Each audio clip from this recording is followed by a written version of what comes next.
My name is Audrey Renlow, and I was 25 years old the night my adoptive parents took me to the nicest restaurant in Richmond, Virginia, to tell me I had never really been theirs. My adoptive mother, Gretchen, wore pearls. She had reserved the corner table 3 weeks in advance. She had even, and I will never stop thinking about this, worn perfume. The kind she saved for occasions that mattered to her. The kind that meant she had prepared. And while she sat across from me in that candlelit dining room explaining in her most practiced voice that I was adopted, that I had always been adopted, and that now that I was 25 there was simply no further reason to maintain the arrangement, I did not fall apart. I did not cry. I did not raise my voice. I did not reach for the glass of water my hand had been hovering near for the better part of an hour. What I did was glance, very briefly, at the table 2 rows behind her left shoulder. And I watched the woman sitting there, the woman with my exact eyes and my exact way of going completely still when something hurts, look back at me and give the smallest possible nod. Gretchen had no idea she was there. None of them did. And what happened in that restaurant over the next 40 minutes is the reason I am sitting here right now telling you any of this.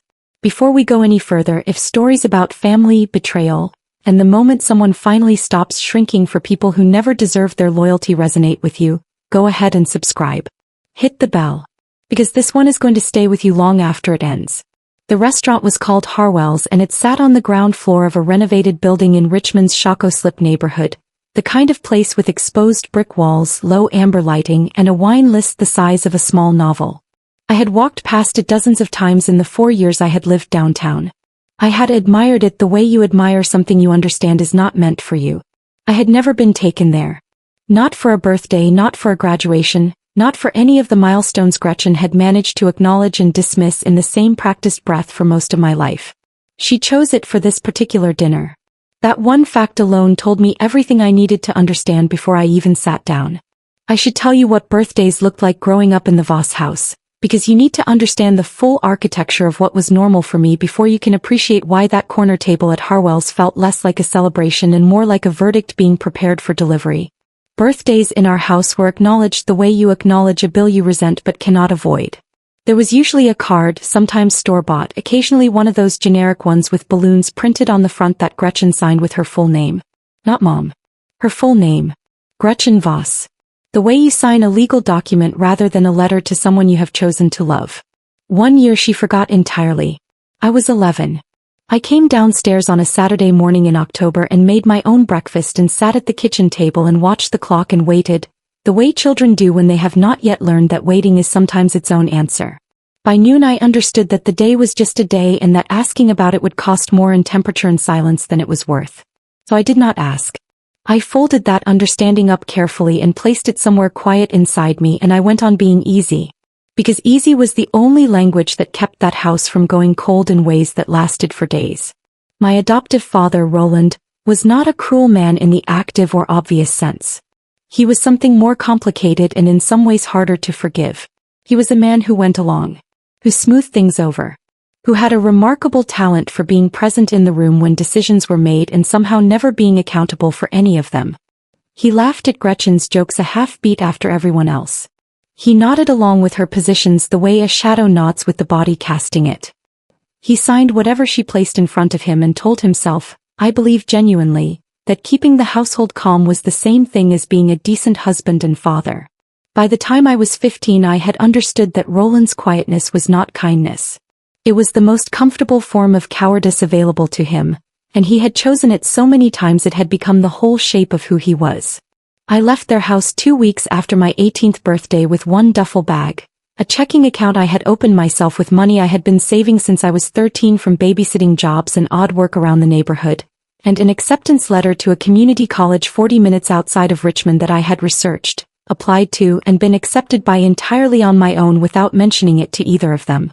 Gretchen did not ask where I was going. She was on the phone when I carried the bag through the kitchen. Roland walked me to the door and stood there with his hands in his pockets, and the last thing he said to me was to drive safe, as if I were heading out for an errand and not walking out of the only home I had ever had with no plan to return. I want to be honest about what I built after that, not to perform strength or ask for admiration, but because the details matter for everything that came later. I worked closing shifts at a copy and print shop near campus and took morning classes on 4 hours of sleep most days. I transferred after 2 years and finished an accounting degree on a combination of academic scholarships and the kind of rigid personal scheduling that leaves no margin for anything that does not move you directly toward the thing you are trying to reach. I sat for my CPA exam the month after graduation and passed on the first try. By 24 I was working at a mid-sized firm in downtown Richmond that specialized in estate planning and tax advisory work, and I was genuinely good at it. I think I was good at it in the specific way that people who grew up watching every resource in a household get carefully counted and selectively withheld tend to develop a sharp instinct for understanding where value actually lives and how it moves and who holds the gate. I spent my days reading financial instruments the way other people read body language. Trust documents, asset distribution schedules, beneficiary designations, the quiet machinery that sits underneath a family's polished surface and decides, long after everyone has stopped being civil, who actually ends up with what. The deep private joke I carried for years without ever laughing at was this. I could tell a complete stranger exactly what they were legally entitled to and precisely what someone was quietly trying to remove from them. I could do it calmly and completely and with full documentation. But I could not stop wanting, in the smallest, most exhausting part of myself, the basic acknowledgement from two people who had made it perfectly evident from the beginning that I was a financial arrangement and not a daughter. Something changed in the year before that birthday. The shift was not loud or obvious. Gretchen did not announce a revised policy. But the messages took longer to come back. The holiday plans got communicated later and with less detail. And a cousin named Derek, who had always carried himself with the easy confidence of someone who knows a thing you do not, started making comments at family dinners that landed with just enough weight to be intentional. Nothing you could point at directly. Everything you could feel accumulating. And patterns in my line of work are never accidental. Patterns mean a decision has already been made somewhere upstream and you are only now watching its current reach you. When Gretchen called me in February with a voice noticeably warmer than it had been for months and suggested that they finally take me somewhere truly special for 25, I felt the quiet, unmistakable click of a room that has already been arranged before you were invited into it. I said yes. I said it warmly and without any hesitation, exactly the way she had spent years training me to perform gratitude whether or not I had any reason to feel it. And then I set the phone down and sat at my kitchen table and thought about the manila envelope in my desk drawer that had been sitting there for 6 months, waiting for exactly this kind of invitation. I did not call her back with questions. I did not hint at what I knew. I simply made a reservation of my own at the same restaurant for the same evening, under my own name at a table 2 rows behind the one she had already booked. And I invited 3 people to join me, people Gretchen had never met, people who did not know her name, and who had been saving a seat for me for 25 years without ever being asked. I told them to arrive after us. Order quietly. Stay close. And let me come to them when I was ready. They said yes without a moment of hesitation. And that, before anything else that happened that night, was the first time in my life I understood the difference between people who keep you and people who choose you. There is a specific kind of preparation that has nothing to do with revenge and everything to do with not being destroyed. I want to make that distinction clearly because people who hear a story like mine tend to assume the whole thing was engineered from the beginning, that I was always 3 steps ahead, always cold, always calculating. That is not what happened. What happened is that I got lucky twice in the same week 6 months before that dinner, and I was just experienced enough in my work to understand immediately what I was looking at. Most people would have seen 2 unrelated events. I saw 2 pieces of the same picture and the picture changed everything. The first piece of luck arrived on a Tuesday in early September in the form of a letter I almost did not open. I had registered with Virginia's Adoption Reunion Registry 2 years earlier, shortly after turning 23, mostly out of a quiet curiosity I had never allowed myself to act on before. I had not told Gretchen or Roland. I had not told anyone because the truth was I did not fully believe anything would come of it and I did not want to explain a disappointment I had worked hard to keep private. The registry worked slowly and without guarantees. You submitted your information and waited, sometimes for years, sometimes forever, for a biological relative to have done the same thing from the other side. The letter that arrived that Tuesday was handwritten on plain white stationery, careful and deliberate in the way of someone who had rewritten it more than once before sealing the envelope. It was from a woman named Carol Ashby. She wrote that she had been 22 when she placed me for adoption, that the decision had not been made freely in the way people imagine when they use that phrase, and that she had spent every October for 25 years wondering who I had become. She was not writing to ask anything of me. She was writing only to say that if I ever wanted to know where I came from, she would come to wherever I was, no conditions attached, no timeline imposed. She signed her name and then underneath it, in smaller writing that looked like it had been added after the rest was finished, she wrote one line I read so many times the paper developed a soft crease down the center. I never reassigned the seat. I just kept it open. I sat with that letter for 3 days before I responded. I want to be honest that it frightened me, not Carol herself but what she represented. The possibility of being wanted by someone who had no structural or financial reason to want me. I had spent so many years making myself useful and manageable and easy that the idea of someone wanting my presence simply because I existed felt like a language I had heard described but never learned to speak. We exchanged letters before we spoke by phone and spoke by phone before we met in person, and every step of that progression felt like Carol deliberately holding the door open and letting me decide how fast to walk through it. I later learned that was exactly what she was doing, because she had spent 2 years preparing for the possibility I might say yes and another 23 preparing for the likelihood that I never would. He was not going to rush me. She had waited this long and she understood how to keep waiting with her hands open.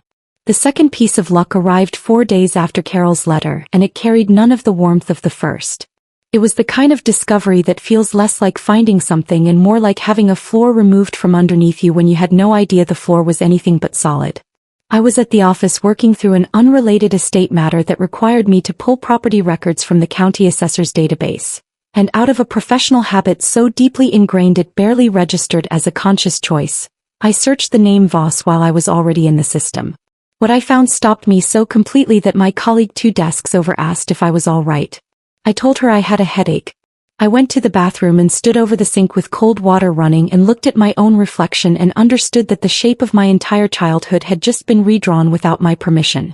The house I had grown up in on Merritt Lane in the West End of Richmond was not owned by Gretchen. It was not owned by Roland. It had never been owned by either of them. It was held inside a family trust established by Gretchen's mother, a woman named Vera Voss who had died 14 months earlier and whose estate I had assumed was entirely a private family matter with no connection to me. I had been wrong about that in a way that altered the meaning of the previous 25 years entirely. It took me 2 weeks of careful work in my off hours to piece the full picture together. I pulled the trust instrument through public records, cross-referenced the distribution schedule, and found an amendment Vera had executed 18 months before her death, quietly without informing her daughter, through an independent attorney whose name appeared nowhere in Gretchen's circle of advisors. What I found in that amendment rearranged every memory I had of growing up in that house into something colder and more deliberate than I had ever allowed myself to imagine. Vera had structured her trust to provide Gretchen and Roland with a monthly distribution specifically designated for the care and maintenance of a dependent minor child in the household. The language was precise in the way language is precise when someone has chosen every word to prevent it from being argued with later. The distributions were not tied to Gretchen's general living expenses. They were tied specifically to the presence and support of a dependent child in her care.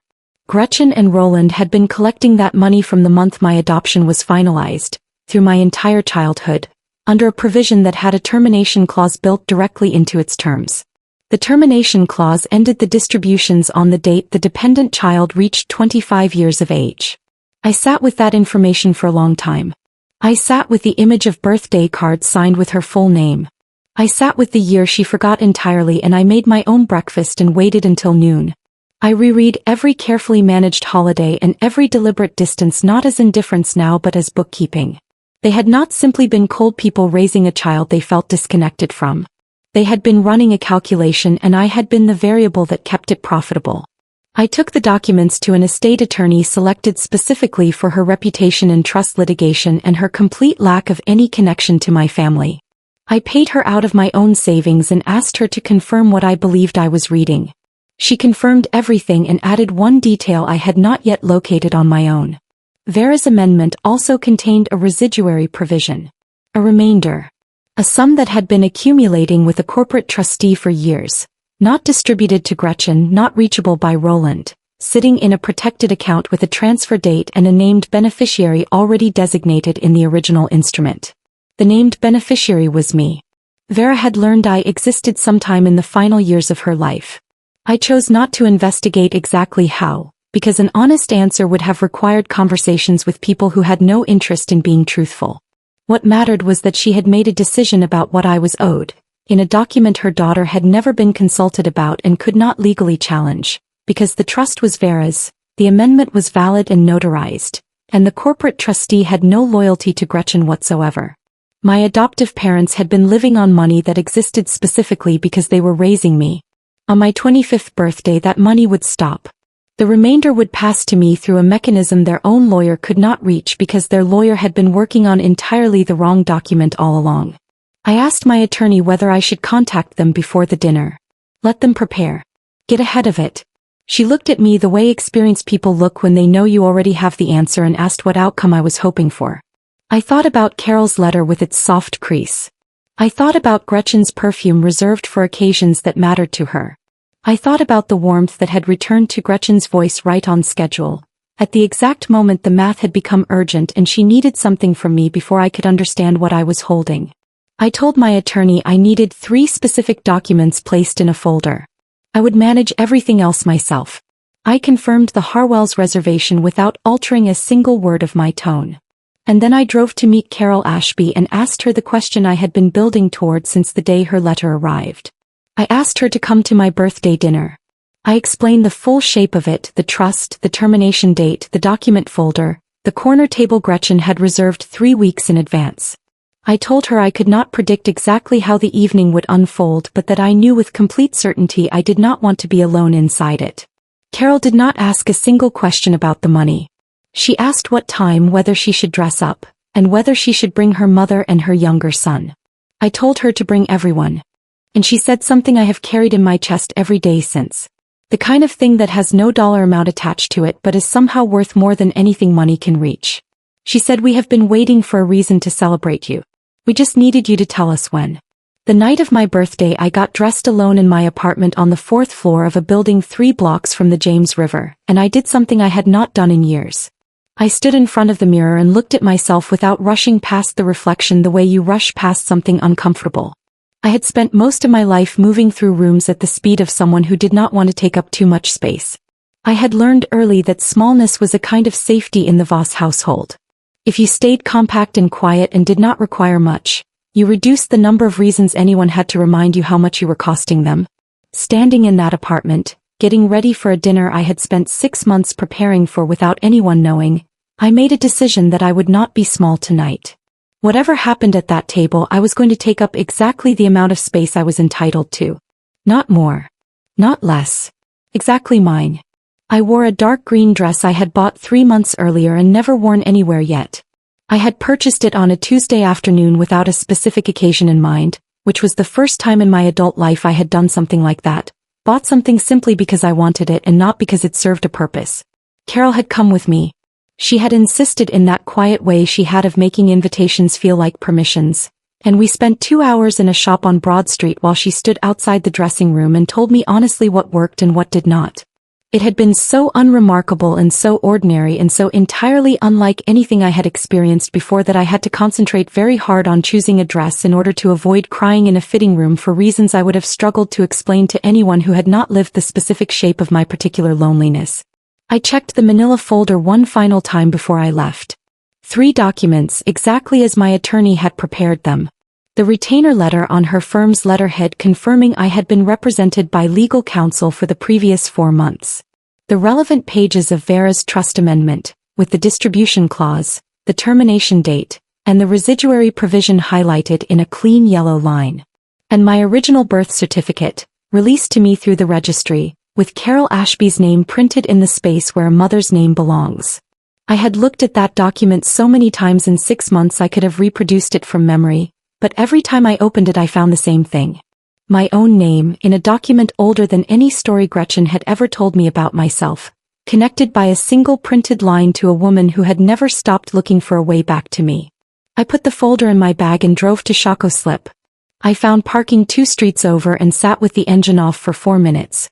Which is a habit I developed in my first year at the firm when I learned that the quality of your thinking inside a room is largely determined by the quality of your stillness before you walk into it. I watched a couple pass on the sidewalk arguing cheerfully about something too quiet to hear. I thought about Carol and her mother and her son, already somewhere on the road toward Richmond, driving toward a restaurant they had never visited, for a birthday dinner held for a daughter they had spent 25 years keeping a seat for. Then I picked up my bag and walked into Harwell's. Gretchen and Roland were already at the corner table when I arrived. That was intentional on her part. Gretchen had always preferred to be seated before anyone she was managing, the way someone who needs to control a room will arrive early enough to choose the chair that faces the door. She had the corner positioned exactly as I had imagined, her back to the wall, Roland beside her, both of them with drinks already in hand and the rigid composure of people who have rehearsed their opening lines on the drive over. She looked exactly as I had known she would. Pearls, which she reserved for funerals and negotiations. A blazer I recognized from the one family photograph taken at Vera's last birthday, which meant she had chosen it with a deliberateness I could only partially guess at. Roland looked tired in the way Roland had looked tired for the better part of a decade, the specific exhaustion of a man carrying a weight he would never set down because setting it down required first admitting it existed. I sat down, placed my bag on the seat beside me with the folder inside, and let the first 10 minutes be whatever they needed to be. Parking. The restaurant's renovation. Gretchen noting approvingly that the menu had a nice selection, as though she had not spent 3 weeks selecting this specific place for this specific purpose. I had learned something in 4 years of sitting across tables from people about to receive bad news, which is that the waiting before the conversation tells you more than the first 3 things anyone says out loud. Gretchen did not touch the bread. She was keeping herself precise, which meant she was nervous, which meant the script she had prepared mattered enough to her that she was afraid of losing it before she reached the part that counted. Roland ate his bread in 2 bites and stared at the table. Somewhere around the time our entrees arrived, Gretchen set her fork down and shifted into the particular stillness that precedes a prepared statement. I had seen it in estate hearings and at kitchen tables where someone was about to say something they had been rehearsing in the car. She thanked me for coming. She said there were things that should have been said a long time ago and that she had always believed in being direct. Then she told me I was adopted.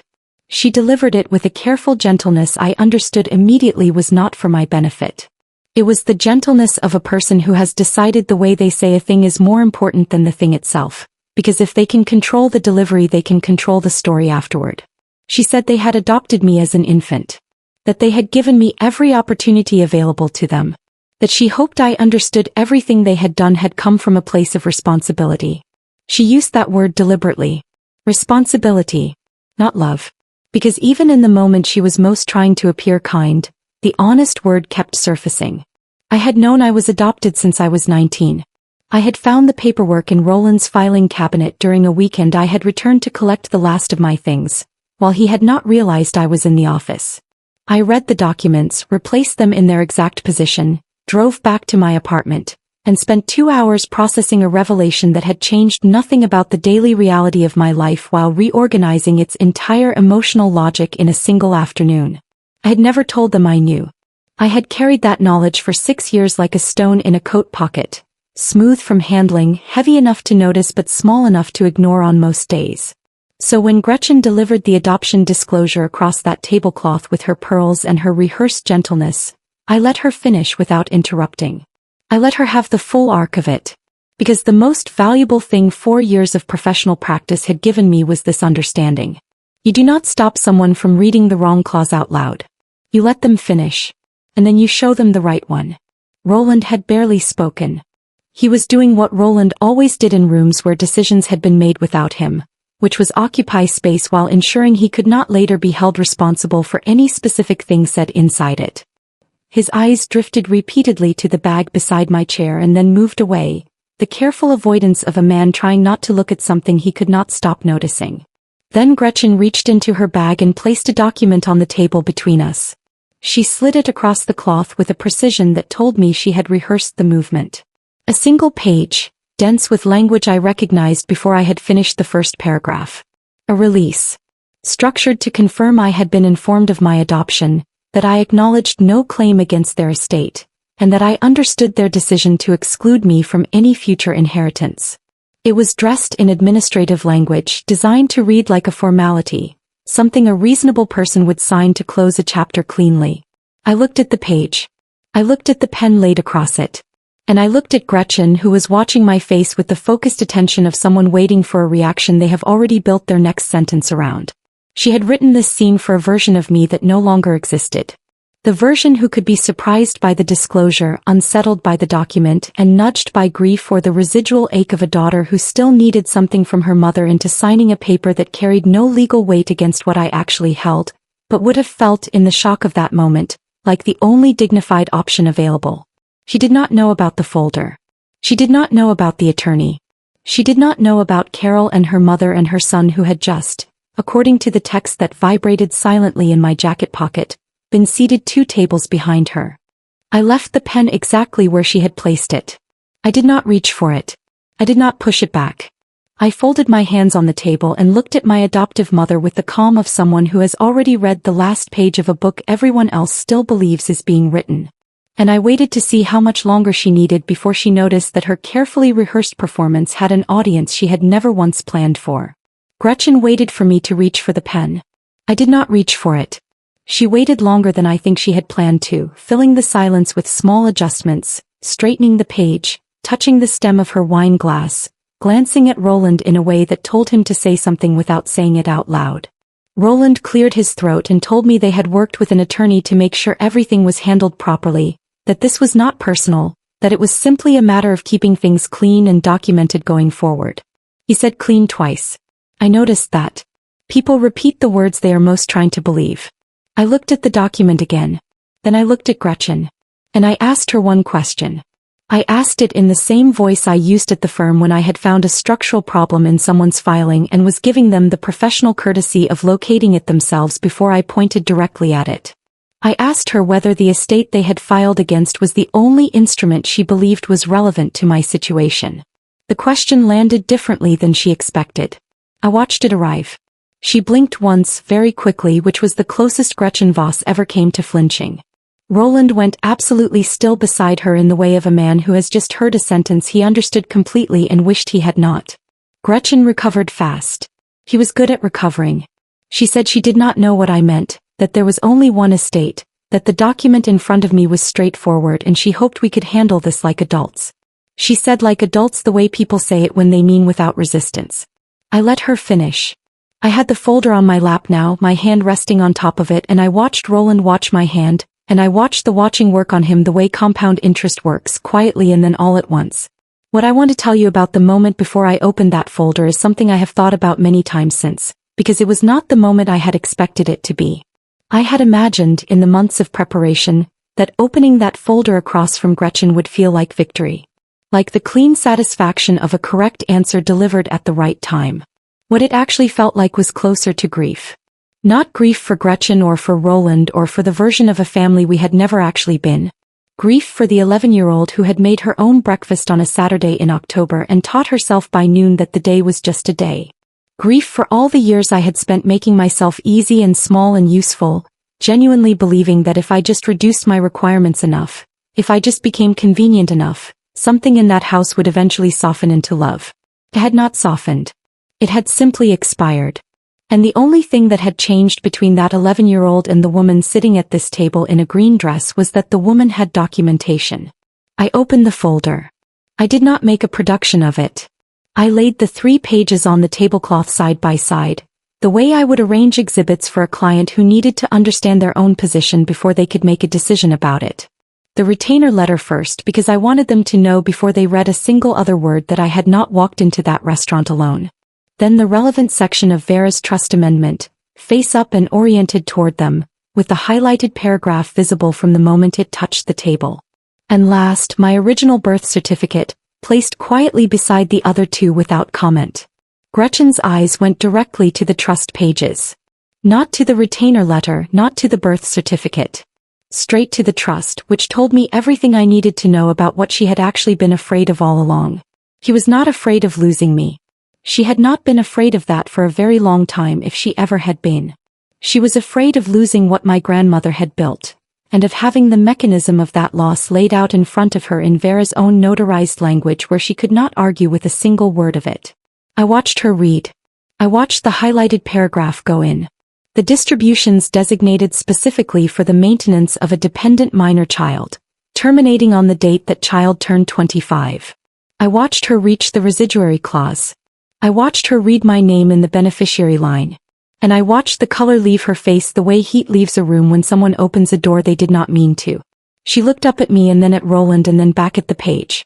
Roland had not moved. He was looking at the table in front of him with the expression of a man who had known something was wrong for a long time and had chosen, consistently and repeatedly, to close every door that would have required him to act on that knowledge. I did not raise my voice. I did not perform anything. I told them in the same tone I would use to walk a client through a document they had not read carefully enough that the estate they had filed against was their own. That it was entirely separate from the instrument that controlled the remainder Vera had designated. That the waiver in front of me released a claim on something that was never where the value lived, and that signing it would have been the most expensive mistake I had ever made on someone else's behalf. Gretchen's mouth tightened into the particular line it made when she was recalculating something she had already believed was finished. She said that Vera's trust was a family matter. She said the distributions had been for the household, for all of them, not specifically for me. She said my name appearing in the beneficiary line was probably a formality, something that could be revisited, something an attorney could clarify. She was doing what people do when a document says something they cannot afford for it to say. She was arguing with the language while the language sat there unchanged and entirely indifferent to her argument. Roland finally spoke. He said my name once, just Audrey, in a voice that had nothing strategic in it, which was the first genuinely unscripted thing either of them had produced all evening. He said it the way you say someone's name when you have run out of everything else and the name is all that is left. I looked at him and I waited.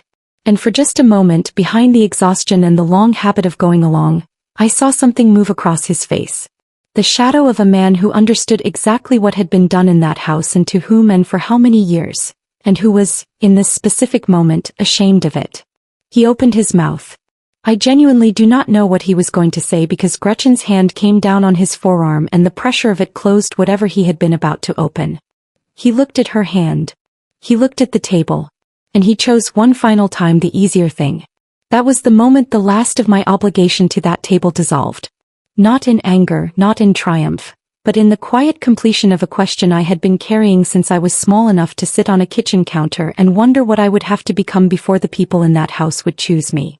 The answer, it turned out, was that there was no version of me that would have reached it because the choosing had never been the point. The point had always been the accounting. I gathered the 3 documents from the tablecloth. I returned them to the folder. I left the release form where it was and signed, and I left the pen beside it, and I set both hands flat on the table and looked at Gretchen one last time before I said the only sentence I had prepared in advance, the one I had written in my own head in the parking lot and told myself I would only use if I had earned the right to it. I told her that Vera had understood something about this family that had taken me 25 years to learn. That you cannot protect someone with love you intend to give eventually. You have to build it into the structure while you still can. And then I told her that I was going to spend the rest of my birthday with people who had done exactly that, and that she was welcome to read the trust at her convenience because her attorney was going to need to understand it very soon. Gretchen said my name. She said it sharply, the way she had said it my entire childhood when I was about to do something inconvenient. I picked up my bag. I pushed back my chair. And I stood up at that corner table at Harwell's in my dark green dress with the folder against my chest. And I turned toward the 2 tables behind her and I looked across the quiet restaurant to where Carol Ashby and her mother and her son were sitting very still, watching me with the particular attention of people who have been waiting for a long time and have just understood that the waiting is almost over. Carol's mother saw me stand first.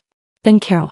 Then her son, who knocked his knee against the table in his hurry to get to his feet, which was so perfectly him in the 3 months I had known him, that something loosened in my chest that I had not realized was still held tight. They rose together, all 3 of them, without a word, without drama, without a single glance at the corner table. They just stood. For me. The way you stand when someone you have been saving a seat for finally comes through the door. And I walked toward them. 15 feet is not a long distance. In a restaurant the size of Harwell's, 15 feet is the length of 2 tables and a narrow aisle between them. I have walked longer distances to retrieve a document from a printer. But I want to be precise about what those 15 feet felt like on the night of my 25th birthday because they were not a distance I was crossing. They were a distance I was choosing. And every step was a decision I was making in front of 2 people who had spent 25 years making every decision that affected me without once consulting me about any of them. I did not look back. I had made that choice before I stood up from the table, The same way I had made most of the decisions that mattered in the previous 6 months, quietly in advance without announcement. Looking back would have suggested uncertainty. And I was not uncertain. I was the clearest I had been since the morning I left that house at 18 with one bag and a community college acceptance and the determined calm of a person who has decided that forward is the only direction that makes sense anymore. Carole met me halfway. She had pushed back her chair and crossed part of the distance herself, which was so entirely like her that something in me nearly broke open right there in the middle of the restaurant, because Carol Ashby had been crossing distances toward me since the moment she first put pen to paper on that handwritten letter. And she was not about to stop simply because we were in public and the situation had a certain amount of theater to it. She put both arms around me without hesitation and without the tentative quality that had marked the early months of learning each other. She had earned past tentative. So had I. And we stood there for a moment in the aisle of a restaurant in Richmond, Virginia, and I let myself be held by my mother for the first time in my life without it costing me anything. Her mother June was already standing by the time I reached their table. A compact and forthright woman with silver hair cut close and eyes that missed nothing. She took both of my hands in hers and looked at me the way someone looks at a person they have been hearing about for a long time and are finally, unreservedly glad to see standing in front of them. She did not say anything elaborate. She just said, "There you are," in the tone of someone completing a sentence left unfinished for far too long. Carol's son Marcus was 22 and wore the slightly overwhelmed expression of a young man who had understood intellectually that the evening was significant and was now discovering that significant does not fully prepare you for the actual feeling of it when it arrives. He gave me a handshake that became a hug somewhere in the middle, which I appreciated more than any polished gesture could have reached, because it was unplanned and therefore completely true. We sat down together at a table that had been set for 4. Carol had asked the host to add a 4th place when she made the reservation, on the chance that I would make it to them before the evening ended. She had not known for certain that I would. She had simply prepared the seat anyway, because that was the entire philosophy of how she had approached me from the very beginning of our correspondence. You set the place. You do not guarantee the arrival. You just make sure that if the person comes, there is somewhere immediate and ready for them to land. I set the folder on the empty chair beside me and I did not think about it again for the rest of the night. Behind me, I was aware of the corner table in the peripheral way you are aware of weather when you are indoors, through temperature and atmosphere rather than sight. I could feel the pressure of it without turning to look. For several minutes after I sat down, that pressure held the controlled cold of Gretchen processing an outcome she had not built into her planning, which I recognized because I had lived inside the radius of that particular coldness for most of my life and understood every variation of it. Then the temperature shifted. Her chair moved. Not the careful adjustment of someone shifting their weight at the end of a meal, but the sound of something pushed back with more force than the situation technically called for. And then her voice crossed the dining room, not shaped by the evening's careful architecture of pearls and prepared statements, not lowered for the benefit of the other tables, but released the way something releases when the container holding it finally gives way all at once. He said my name. Then she said that after everything they had given me, after the years and the roof and the schools and all of it, I was going to humiliate them like this, in public in front of strangers. She used the word humiliate. I noticed that specifically. When she had exhausted everything else, the accusation she reached for was not that I had been ungrateful. Not that I had been dishonest. Not even that I had hurt her. The accusation was that I had embarrassed her. Which told you with perfect clarity what the previous 25 years had actually been organized around and for whom the entire arrangement had ultimately been designed. The restaurant had gone quiet around her voice the way spaces go quiet when something genuinely true is happening and the people present have collectively decided to stop pretending they cannot hear it. A server paused by the host stand. A couple 2 tables over had set their forks down and were not picking them up. The room was no longer performing disinterest. It was simply watching. Carol's hand found mine under the table. She did not grip it tightly or with any urgency. She just placed her hand over mine and held it there, steady and warm, the way you hold something you are completely unafraid of losing. I did not stand to answer her. I did not turn around. I stayed exactly where I was, at a table with 3 people who had driven across the state on a weeknight because I had asked them to, and I let my stillness be the whole of my response. There is no argument worth making to a person who has already shown you, completely, exactly what they are. Roland did not stand. I had not expected him to.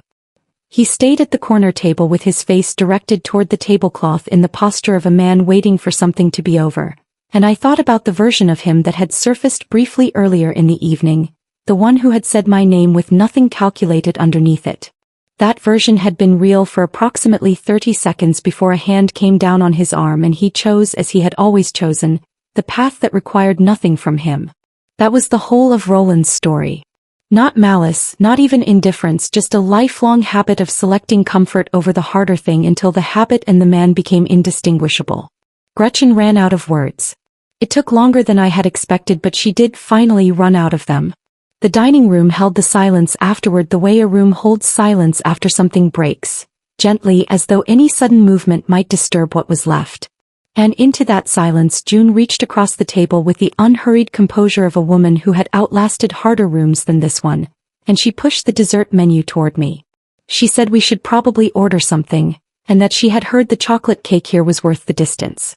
It was so perfectly calibrated that Carol made a sound that was almost a laugh, and Marcus picked up his menu immediately, and the table turned without drama back into what it had always been meant to be. For people who wanted to be in the same room for no transactional reason whatsoever. I sat in that chair in my dark green dress and felt something release in my chest that had been held since I was 11 years old, making my own breakfast on a Saturday morning in October. It was not the clean, bright feeling of winning something. It was quieter and more permanent than that. It was the feeling of a person who has spent years standing outside a door wondering if they are allowed to knock, finally understanding the door was never locked. The only thing keeping them outside had been a story someone else told them about their own worth, and that they had, without realizing it, chosen to believe. We ordered the chocolate cake and we stayed for close to 2 hours after Gretchen and Roland left, which they did quietly and without further incident, Roland steering her toward the exit with one hand at her elbow the way he had spent 30 years steering her away from consequences. I watched them go without standing, without speaking, without the final word I had once imagined I might need. The final word had already been said and it had been enough, and the rest of the evening belonged to the table I was sitting at.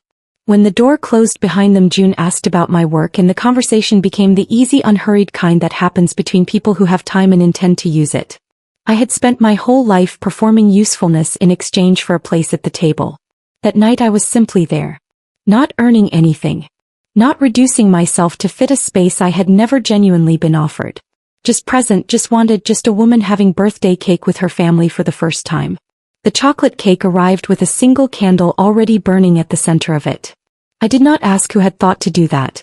I looked at the flame and thought about every birthday it represented, every card signed with a full name, every year I had successfully convinced myself that expecting nothing was the same thing as being fine. Then I looked at 3 faces across the table that had arranged themselves into the unmistakable expression of people who are simply glad you exist. And I blew it out. 2 years is enough time for most things to settle into their permanent shape. Enough time for the dust of a single night to either clear completely or reveal what it was always sitting on top of. I know which one happened in my case because I have been living inside the aftermath every day since.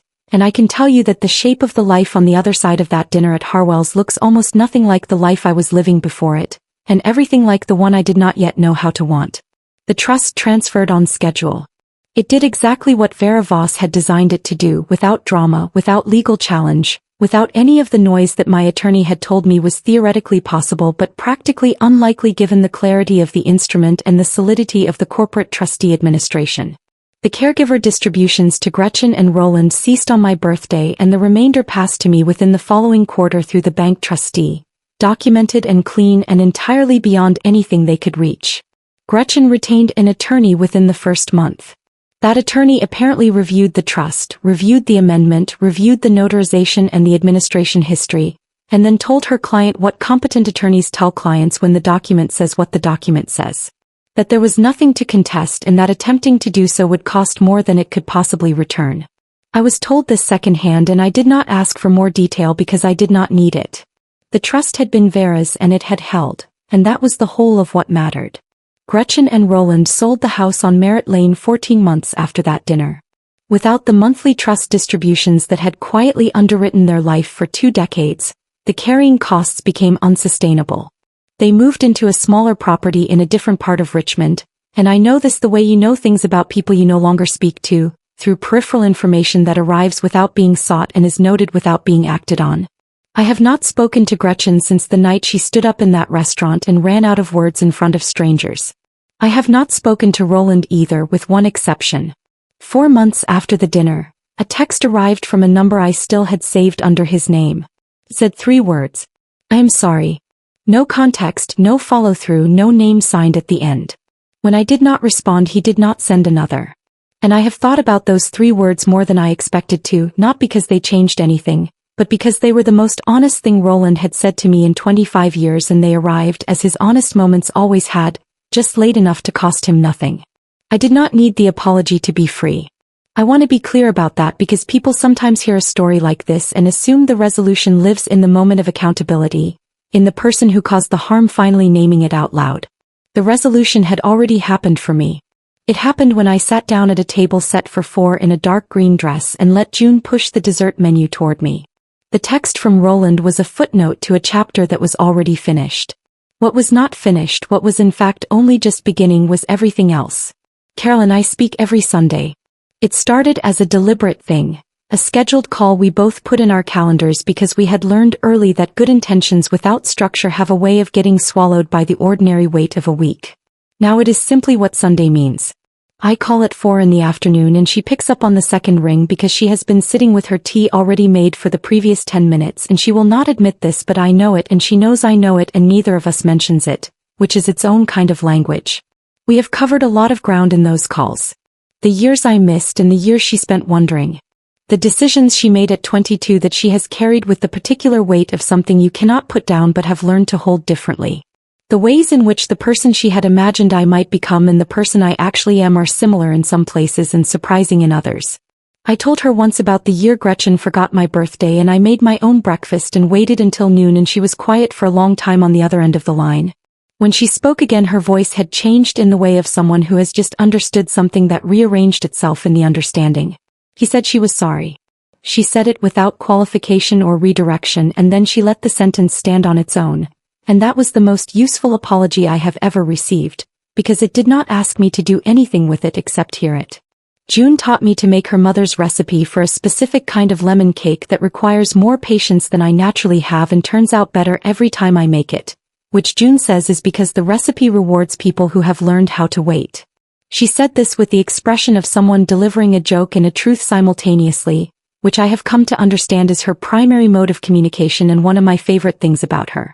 Marcus texts me things that are approximately 60% nonsense and 40% genuine insight, often within the same message, and I have had to recalibrate my reading speed accordingly. He came to visit in the spring and we spent an afternoon on the canal walk while he asked questions about estate law with the curiosity of someone genuinely interested, and I answered with more enthusiasm than I expected. And at some point I understood that what I was doing was showing him something about who I was, which is the kind of thing you do with family without noticing. That is the part nobody warns you about. Not the drama and not the documents and not the dinner with the corner table and the pearls and the release form no one signed. The part nobody warns you about is the quiet recalibration that happens afterward, when you have to learn in real time what it feels like to be in a family that does not require you to earn your presence on a rolling basis. The moments that catch you off guard not because they are difficult but because they are easy, and easy is the thing you were never prepared for. The first time Carol called me on a Tuesday for no reason, just to say she had seen something on her walk that reminded her of something I had mentioned, I stayed on the phone for 40 minutes and then sat in my apartment afterward doing nothing in particular, understanding something I had no language for yet. It took me several more months to find the words. What I understood was that I had been wanted on a random Tuesday by someone who got nothing from the wanting, and that this was not extraordinary. It was just what having people looked like when they had chosen you freely. And it was, at 37 seconds into a 40-minute phone call, the most disorienting and clarifying thing I had experienced since the night I walked 15 feet across a restaurant and sat down in a chair that had been kept for me. Professionally, the transfer from Vera's Trust allowed me to do something I had been working toward for 3 years but had not yet been in a position to act on. I left the firm at the end of that year and opened a small independent practice focused on estate planning for individuals and families navigating complex or contested circumstances. I am deliberate about the clients I take. I am particularly attentive to situations where someone is being managed rather than represented, where the documents on the table are dressed up as one thing and functioning as another, where a person who does not yet fully understand what they are holding is being gently encouraged toward a pen. I recognize those situations quickly. I came by that recognition honestly. The work is better than anything I did before it, not because it is more prestigious or more lucrative, though it is both, but because I understand now from the inside what is actually at stake in these rooms. Not just the instruments and the distribution schedules. The thing underneath all of those. The question every person in an estate matter is actually asking, even when they lack the language for it. Whether they mattered. Whether what was built with them in mind. I answer it as someone who has read the document, understood the mechanism, and also sat on the other side of a table while someone slid a pen across the cloth and explained with a rehearsed smile why signing was the reasonable thing to do. Vera Voss built a structure around me years before I knew she existed. She built it carefully and quietly and without telling her daughter, and she maintained it until the day she died, and it held. I do not know everything about why she did it. I have made my peace with not knowing. What I know is that she understood something that I have spent the last 2 years trying to be worthy of understanding myself. That protection given too late is just another form of abandonment. That if you see a wrong being done to someone and you have the ability to build something that prevents it, you build it while you still can. You do not wait for the right moment. You do not wait until it is convenient. You put the structure in place and you trust it to do its work after you are gone.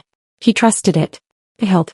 And on the other side of it is a Sunday call at 4 o'clock, a lemon cake that requires patience, a text that is 60% nonsense, and a chair at a table that was set before anyone knew whether I was coming. I'm still sitting in it. If this story made you feel something, don't just scroll away. There are so many stories out there that never get told, and here on Confira Stories we bring them to life. So if you enjoy emotional real-life drama like this, take a second to subscribe and be part of the journey. And if you've ever been in a situation like this, or have a story of your own, share it in the comments. I read them. Thanks for watching, and I'll see you in the next story.